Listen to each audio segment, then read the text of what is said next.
Ahoy, mateys, and welcome to This Week in Nickelodeon History. I'm your captain, Captain Eric, and it's a pleasure to welcome you aboard as we cover some Nickelodeon anniversaries that have happened between the times of October 2nd to October 8th. And this week, we are starting all the way back in the early 80s. This is a very early Nickelodeon show we're starting out with today, all the way back in 1983. That is, 39 years ago. On October 3rd, 1983, we had the premiere of Mr. Wizard's World, which is the third incarnation of the Watch Mr. Wizard series. The original Watch Mr. Wizard first premiered on March 3rd, 1951 on NBC and ran 547 episodes. This was, I have to imagine, the earliest incarnation of the kind of scientific programs that we would see, in later times of like Beakman's World, Bill Nye the Science Guy, taking science and presenting it in a fun, watchable way for kids. And, however you have to present it with audio and visual effects or characters and costumes or just an overall unique presence about yourself, it's a way to present science to a young audience. And if I'm not mistaken, it seems that Watch Mr. Wizard is just the earliest format of what you think of when it comes to bringing science in television form to a younger audience and presenting it in a fun way. Watch Mr. Wizard was hosted by its creator, Don Herbert. The show ran for, as I mentioned, 547 episodes, and at its absolute top of its audience, had millions watching this program. There was over 5,000 estimated Mr. Wizard science clubs that were made during its time on television, with an estimated membership greater than 100,000. That is impressive. That's even impressive in today's standards, and I'm talking about the 50s through the 60s. The show ended in 1965. There was a Canadian-produced revival throughout the 70s, and the third one came here in the 80s on Nickelodeon. The show ran for 5 seasons of 78 episodes. 38 years ago, on October 6th, 1984, the Nickelodeon sketch comedy show Out of Control premiered on Nickelodeon. The show was created by Bob Hughes and ran for 1 season of 26 episodes. I have never watched an episode of Out of Control, and I honestly don't know if I could recommend it, but the one piece of trivia that I always love to bring up about Out of Control, one of its cast members, Dave Coulier, coined his signature catchphrase, "Cut it out," that he would use on Full House from his time on Out of Control. Cut it out. Talking about this show? No, I won't. Not at your word, Dave. The show was originally created by then Nickelodeon president Cy Schneider, who wanted a news magazine show for kids that parodied what magazine shows were. And with that pitch, Bob Hughes would then develop the entire show off of that foundation.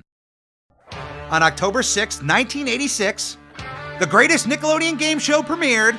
It's Double Dare! 36 years ago, on October 6, 1986, Double Dare premiered. Created by Jeffrey Darby, Michael Klinghoffer, Dela Duke, and Robert Mittenthal. Oh, I love each and every one of you. Thank you for creating this show. There was 482 episodes of Double Dare from 1986 all the way till 1993. Double Dare was hosted by the one, the only, Mark Summers, the unreplaceable host of Double Dare, the king of the slapstick course, the man in charge of all of the trivia, all of the physical challenges, and of course the aforementioned slapstick course, the unforgettable slapstick course. No matter how they present it, the slapstick course is an integral part of Double Dare.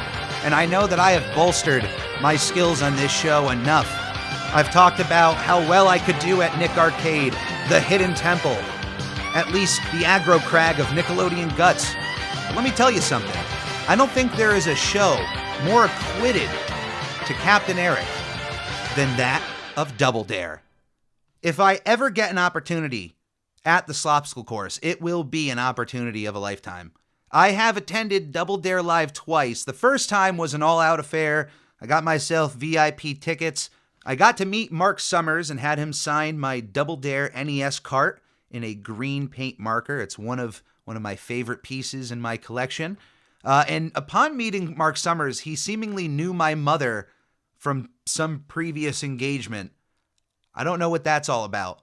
But the second he saw my mom, he immediately acted as if he knew her. My mom isn't 100% sure if she ever encountered him before, but I don't know. Mark was a welcome embrace to my family. So I don't know. Maybe I had too much of a connection to the mayor of Splatsville here to get onto the stage. But I was attending for my birthday. I challenged Mark to get me on stage for Double Dare. But yeah, I think he knew the smoke was way too hot with this one, and he didn't want to unleash that on any other poor suspect that would have to challenge me at Double Dare. I mean, I'm a guy who likes trivia, I'm a guy who likes a physical challenge, and as I've mentioned, that Slopsicle course means nothing to me. I've studied that thing inside and out. I know every aspect, and there's not one part of it that frightens me except for being stuck in one of those situations where you're just painstakingly rummaging through waffles or ice cream and you just simply cannot find that flag. That would be the worst. That or the stack of pancakes. And if that sounds interesting and you have never watched Double Dare in your life, well, that should be indication alone for you to just take a half hour out of your day and just pop on any episode of Double Dare. No disrespect to Liza Koshy. I thought she did an incredible job with the revival. I'm glad they had Mark a part of it in some way. And I'm glad that Double Dare got to experience an entire new generation. But there is no reason that Double Dare cannot be a touring show consistently, especially with the 18-plus crowd. If you get adults playing Double Dare in specialty, places, I don't want to say, but I think that could be an absolute killer experience for all of those who grew up with Double Dare. Going to those 2 Double Dare live shows, it was evident that the adults in the room were more hungry for this show, for Mark Summers, and for the entire experience than the kids were. Even if the kids in the end, they had a kids versus adults challenge for physical challenges and whatnot, even if the kids would come out on top and Mark would bring up the statistics on the amount of the kids winning, and it was obvious that the adults in the room were just hungry for more of this. So I hope in some way Double Dare continues on in the future, whether it's another incarnation of the TV show or they bring it back in some sort of live touring way. The world needs more slime. The world needs more Double Dare. Happy 36 years. 33 years ago, on October 2nd, 1989, we had the premiere of the Nickelodeon game show Make the Grade. Created by Michael Klinghoffer, the show ran for 3 seasons of 160 episodes. 28 years ago, on October 8th, 1994, we had the premiere of The Secret World of Alex Mack. Created by Thomas W. Lynch and Ken Littman, the show ran for 4 seasons of 78 episodes. 26 years ago, on October 7th, 1996, in my opinion, the greatest Nicktoon of all time, Hey Arnold, premiered on Nickelodeon. Created by Craig Bartlett, the show ran for 5 seasons of 100 episodes. Under its belt, Hey Arnold also has 1 theatrical movie and 1 2017 revival movie that was just too long in the making. Can you believe that this show ended in June of 2004 with a cliffhanger ending that we would have to wait 13 years to get the answer to? That's unprecedented on Nickelodeon. I don't think any shows really ended on a cliffhanger like that, in terms of the animated shows, at least. But why, you may ask, do I call Hey Arnold the greatest show ever? I've talked about it here and there, but one day I do plan in some regard to release why I think that, I would love to do a TED Talk on it. And I know that might sound laughable. And trust me, I have had those in my life who have laughed and scoffed at that idea. But let me tell you, the intricacies of Hey Arnold and why it is so important would take more than enough time to deserve a stage, even if it's a TEDx talk. But there is so much to delve into Hey Arnold that I'm not going to go over it so much here. But overall, if you look how the show is presented, the topics it covered, the different races, groups, and classes that they featured throughout the show, and we're fairly honest through and through with everybody and fair. And not just in an unrealistic way. The way that they covered these topics, especially for the demographic, is almost unheard of. When this was taking place and for what was being shown on screen, to me, is integral to an entire generation that was watching it. And I fully believe that if you were of a young mindset watching this show, even if it was a few episodes, you more than likely picked up something that is a part of your personality to this day that you may have inadvertently learned from that show. They may have touched upon a subject that no other cartoon was touching upon, and you may have been presented with new information about the world and how it works. This show is incredible. Beyond just the show and its just gorgeous setting for how mundanely realistic it is, but just the color palette, the way it's presented, the characters. It's all about the characters. And when you talk about a cast of characters, I can't point to another cartoon that explores so much of the intricacies of their side characters. The only other one I can think of is The Simpsons. And when you're on for that long, of course you're going to eventually divert episodes to a few side characters. And that's funny because The Simpsons may actually be a heavy inspiration. I mean, it inspired so many animated shows of the time, but I'm saying an even deeper inspiration because Craig Bartlett is the brother-in-law of Simpsons creator Matt Groening. Yeah, think about that for a second. Those must be some interesting Thanksgiving dinners.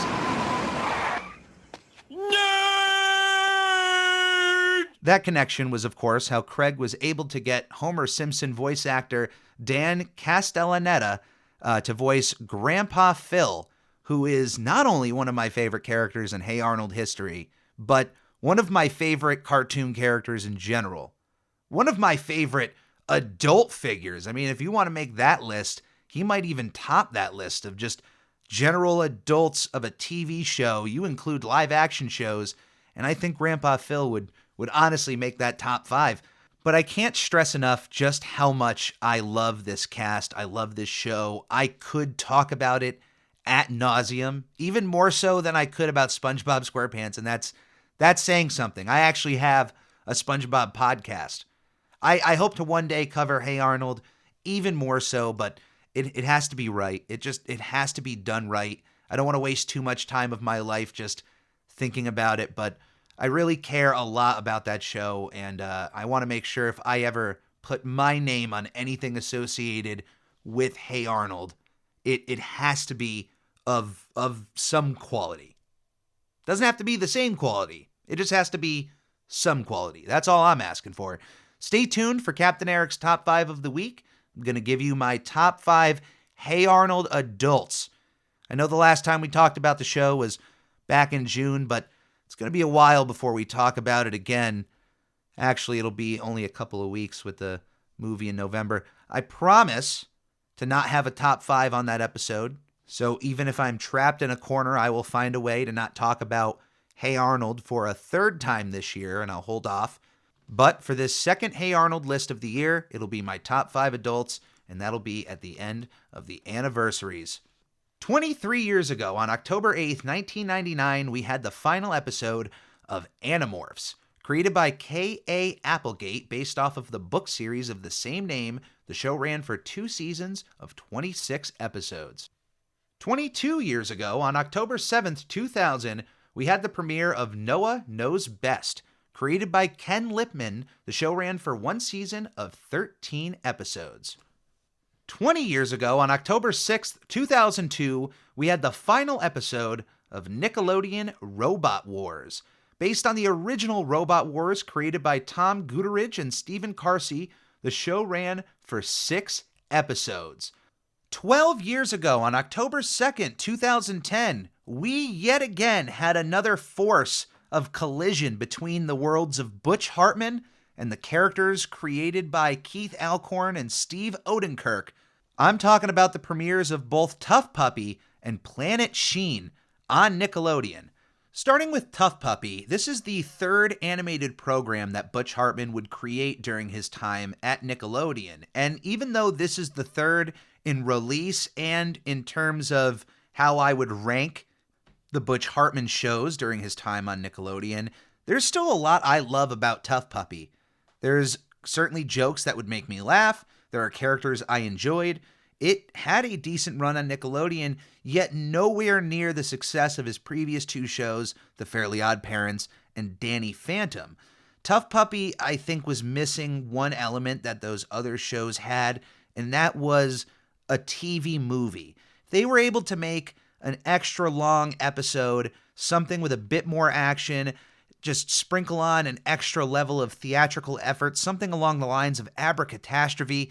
I think there could have been something really fun and unique with an extra long Tough Puppy adventure.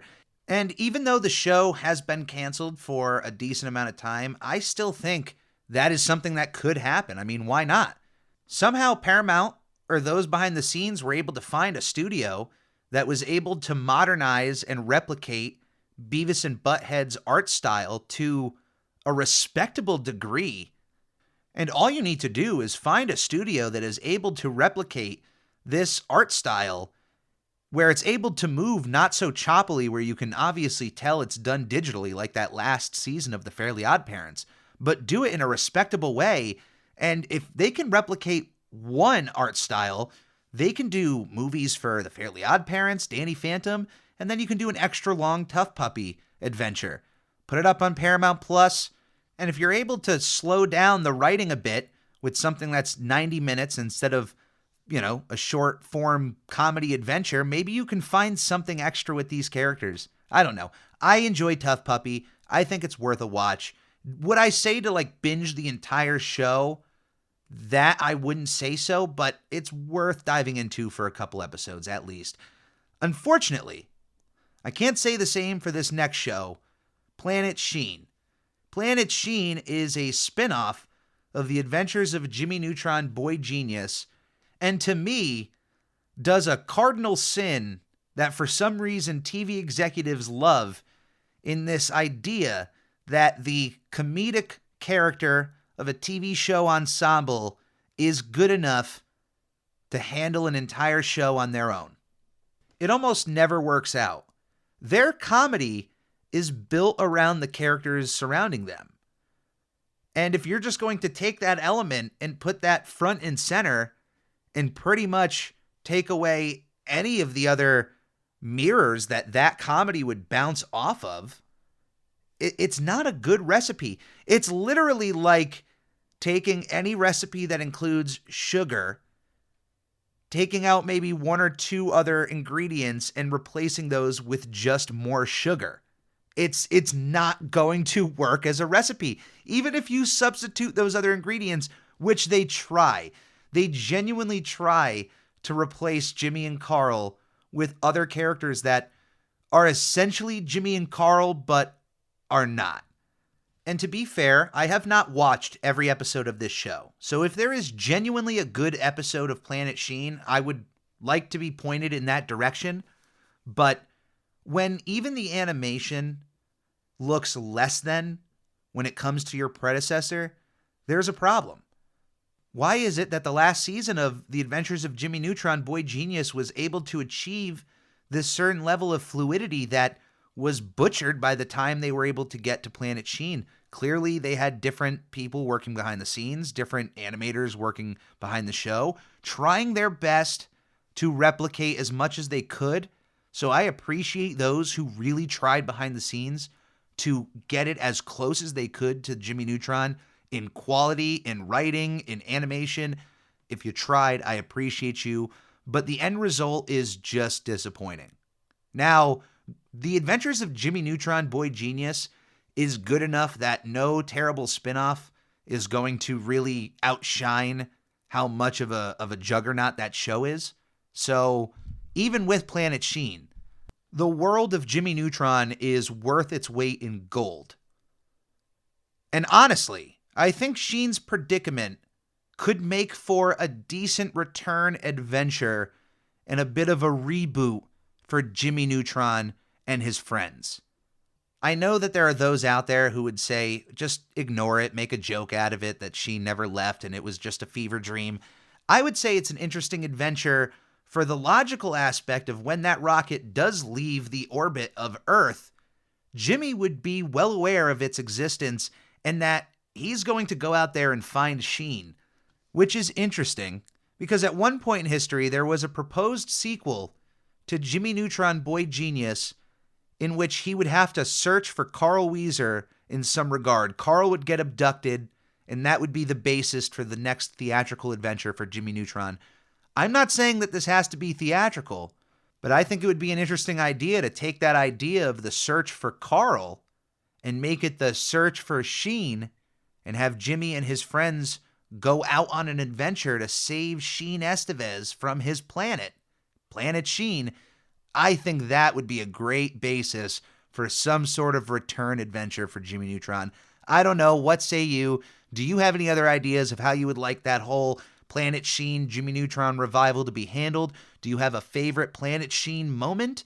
Do you have a favorite character from the show, or do you have any positive things to say about Planet Sheen? I would love to hear them in the comments below if you have them. Please, if there's any out there, let yourself be known. 8 years ago, on October 6th, 2014, we had the premiere of Max and Shred on Nickelodeon. Created by Josh Greenbaum and Ben McMillan, the show ran for 2 seasons of 34 episodes. 7 years ago, on October 5th, 2015, we had the premiere of Wits Academy on Nickelodeon. Created by Mariela Romero and Katharina Leboudoir, the show ran for 1 season of 20 episodes. 4 years ago, on October 4th, 2018, we had the final episode of I Am Frankie, an Americanized version of the show Yo Soy Frankie. The show was created by Marcela Sitiero, and it ran for 2 seasons of 40 episodes. And this week in Nickelodeon history, we have a premiere. On October 6, 2022, we have a premiere of Monster High the Movie, based on the Monster High doll franchise by Mattel. The movie is directed by Todd Holland and is premiering on both Nickelodeon and Paramount Plus this Thursday. If you're a Monster High fan, I hope it's a great affair for you. I hope you have a fun time with it. It is certainly not my cup of tea, but between that and the new cartoon coming out in a couple of months, it seems like Monster High is here to stay as far as its connection with Nickelodeon. So, once again, if you're a fan, hope you have a fun time with it. I hope it's a good live-action movie for you. But that is going to be it for this week in Nickelodeon history. But before we go, I have to give you my top 5 Hey Arnold adults. And this was a tough list. I made one little cheat, and I hope you don't mind. I mean, it's my list, so I can do whatever I want. And with that, we're going to start out with number 5 of my top 5 Hey Arnold adults, Mr. Simmons, the new teacher of PS 118 at the start of the 2nd season. Mr. Simmons is a kind soul, almost too kind, to a detriment. And the kids a part of his class really take advantage of him in his first day of teaching. They really take advantage of him and make him question his role in their lives to the point that he just flat out quits entirely. And it's when this new teacher comes in that the kids completely understand what they had and what they lost. And once they redeem themselves to Mr. Simmons, he agrees to come back to their class, and they never take advantage of his kindness and generosity again. Mr. Simmons is consistently a bright spot on a cloudy day, and I love the character. I love every episode he's in, and every episode that explores his background, even more so his weaknesses as an adult. That's what makes them relatable, is when you're a kid and you see an adult written with weaknesses. Because guess what, everybody? It's true. We all have faults in our system. We don't want to say that. We don't want to show that because we're an adult. We're supposed to be experienced. But guess what?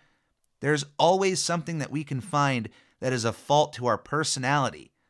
And it's when we get to see that even from these adults moving forward, that is what is truly special about the writing of Hey Arnold, is how earnest it is with its characters and their lives, their backgrounds, their experiences. I enjoy all of it, and Mr. Simmons is one of the best. Number 4 is Mr. Quinn. Mr. Quinn is one of the boarders in the boarding house, the main setting of Hey Arnold, where Arnold lives with his grandparents. And Mr. Quinn is one of the gentlemen who rent a room from Arnold's grandparents in this house. He's a single man who lives alone, enjoys his job as a chef in this restaurant right around the corner, but also has a love for country music and a beautiful singing voice to follow it. He also has a purpose of being in this city, a secret desire to be reunited with his daughter in one of, if not the greatest Christmas special of any animated program. I dare you to stack up Arnold's Christmas against anything else. I'm not talking about one-off specials like How the Grinch Stole Christmas. I'm talking about the specials of any other animated program, the Christmas events. Arnold's Christmas is an absolute pleasure to watch each and every year, and Mr. Quinn is central to that story, and his desires may not be relatable to everybody. Not everybody may be dealing with what Mr. Quinn deals with in that episode, but surely everyone can watch that struggle that he goes through and have some sort of emotion for that man and what he went through and what his desires are. For how little we know about him, Mr. Quinn and his story is central to one of the most beautiful stories ever produced for television. And for that's why he lands as number 4 on my list. Number 3 is the overall antagonist of the entire Hey Arnold series. I'm talking about the one, the only, Big Bob Pataki. The Beeper King, an unforgettable character in this show. He is so boisterous with his presence. He is just an unrelenting force in every episode he is in. And it certainly didn't help that my stepfather looked strikingly like Big Bob Pataki. I've tried getting him to dress up like him on several occasions for Halloween. I'm hoping it happens one of these years so I can capture a photo, but the resemblance is almost one-to-one, except for the ears. He doesn't have those classic Pataki ears. But the character is voiced by the one, the only Maurice LaMarche, who I hope to meet one day, and I hope Funko goes back into the Hey Arnold lineup and makes a Big Bob pop, especially a chase version that has his crown on and a beeper in hand. Come on, Funko. You need to get on this. There's more of Hey Arnold. There's more of the Nicktoons. I am telling you to take my money. Another connection to a Maurice LaMarche property there, Futurama. I love Big Bob, all of his dumb, idiotic plans. Even when he's trying, he has a heart somewhere deep in there. And even when he is actively trying to be a good father to Helga and messes up, it still works out in everybody's favor.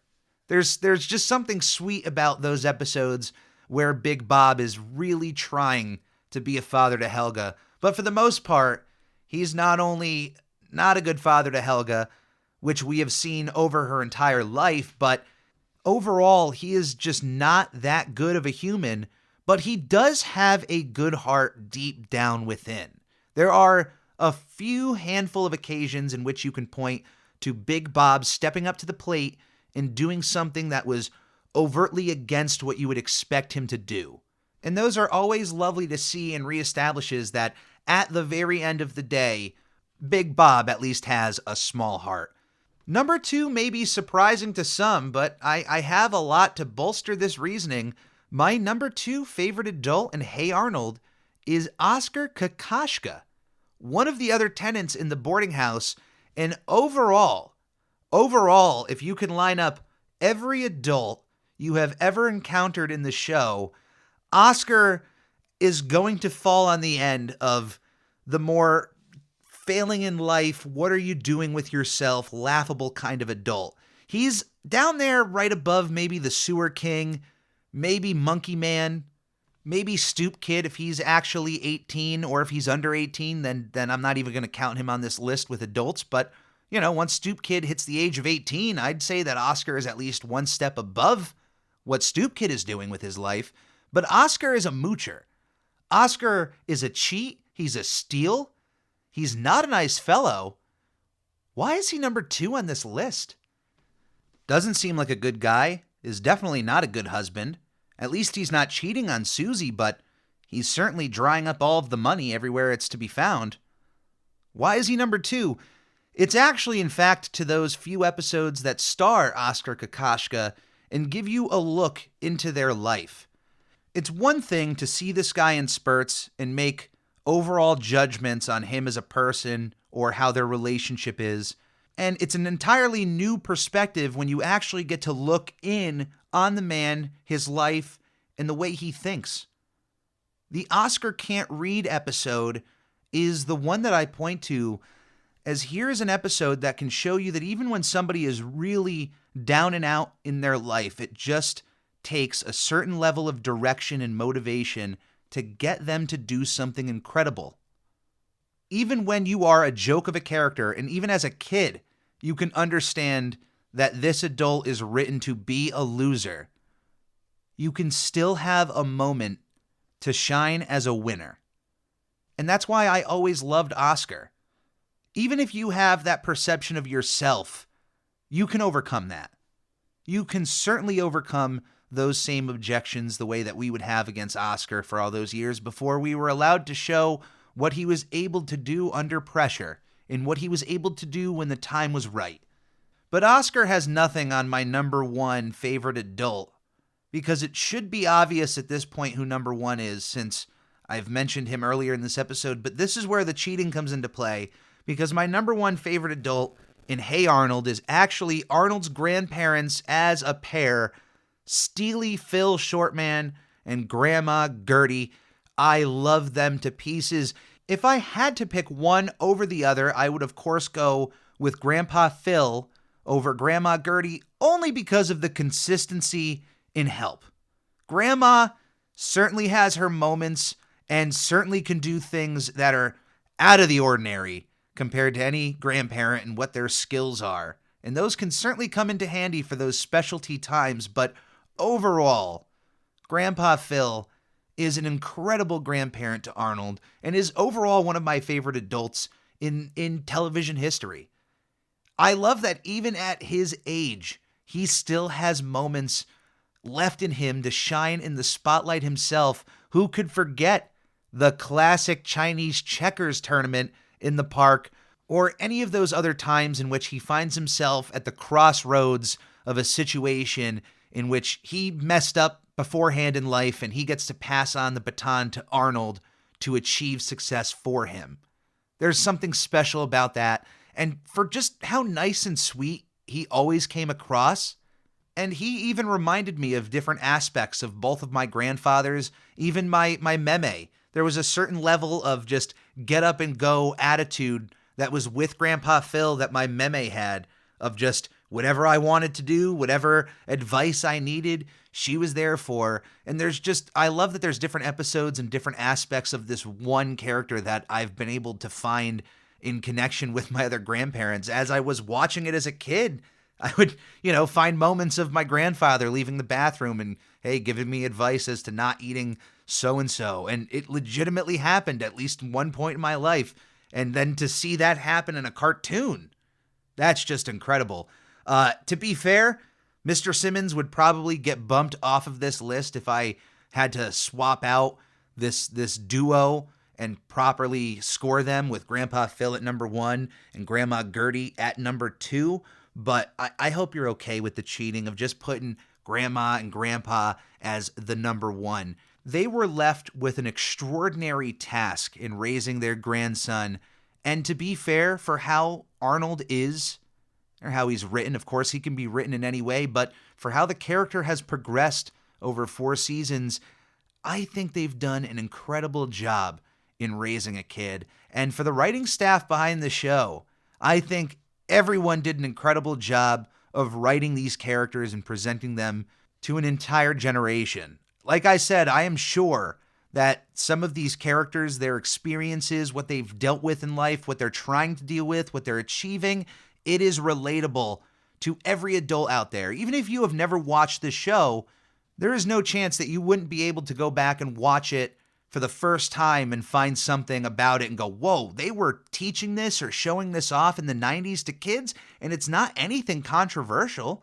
It's just being earnest, being honest with your audience, and if you're going to give them that slice, truly giving them that slice of life. And with that, that is going to be this week in Nickelodeon history. I appreciate each and every one of you for listening and sticking around. If you want to reach out to Captain Eric, if you have any Nickelodeon questions, comments, any additions, or anything you'd like to add to the show, you can reach Captain Eric at nickelodeonhistory@gmail.com. You can also follow me on Twitter at I'm Ready Podcast, on Instagram at SpongeBob Podcast, on Twitch, twitch.tv/TheCaptainEric and twitch.tv/SpongeBob Podcast. Speaking of which, please check out my other podcast, I'm Ready, a SpongePod Squarecast, now in its 4th season, dropping every Thursday. And don't forget to subscribe to the Captain Eric YouTube channel, where you can also hit that bell so you can be properly notified anytime the Captain puts something out. You can also purchase new and updated merch at the Redbubble link, either in the podcast description or in the link from any of my socials. Anything that comes in through my projects will go directly back into my projects, and it's always appreciated, just like your time is. As always, please stay safe, be kind to one another, and come aboard again next week to This Week in Nickelodeon History. On the Lord, here what Nick. On the Lord, here what Nick. On the Ricky Ticky Low, while living #1 Nickelodeon.